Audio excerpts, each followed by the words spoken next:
Hey guys, it's Ross Scotland on the Space Couch today. I rewatched this last night, The Force Awakens, in the light of The Rise of Skywalker.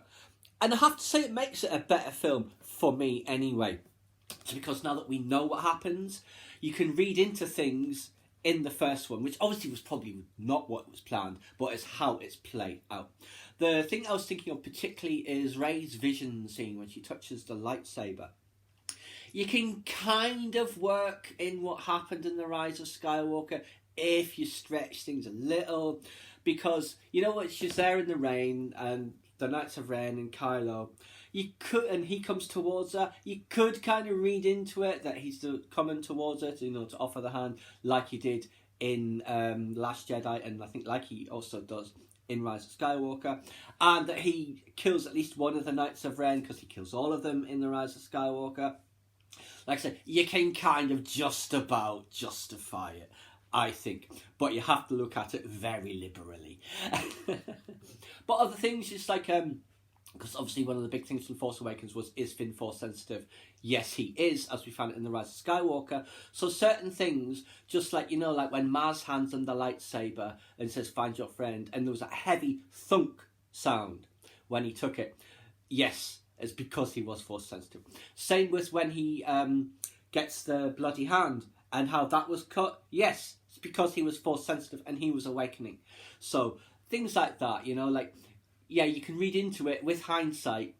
It's things that was not there originally, but which kind of makes sense in your own internal logic. That was how I looked at it anyway. And I absolutely love The Force Awakens, but I know it's flaws inside out.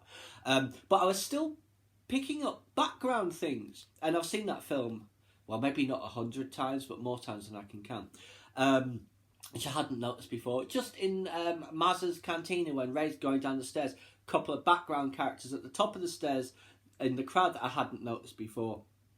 Certain other things like walkers and all that sort of thing, or how Bazine Natal is actually spread out against Grumgar. I never really noticed that her leg is out like this. Yeah, I've got my Yodas on. I wear them all the time, by the way. They're so comfortable.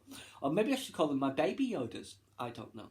But anyway, like I said, Force Awakens, great film, is made better by The Rise of Skywalker, because obviously Ochi of Bestoon's ship, what was it called? The Bestoon Legacy, I think, wasn't it? We see more of that, so that kind of ties in directly, I suppose.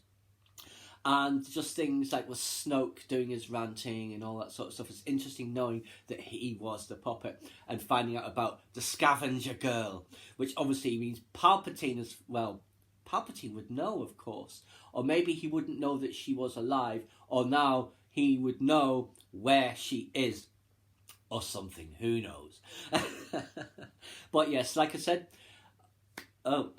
what did I say? So yeah, like I said, Force Awakens rewatch. In the light of The Rise of Skywalker, it is definitely a better film. I will be probably watching The Last Jedi today. We'll see how that works out in the light of The Rise of Skywalker. I don't know. I was thinking of just watching Force Awakens and Skywalker back to back at one point, and not even bothering with The Last Jedi, but we shall see. Like I say, maybe The Last Jedi also has improvements because of The Rise of Skywalker. We shall just have to wait. But I will let you know once I've done that. Please subscribe to my channel if you enjoyed this content.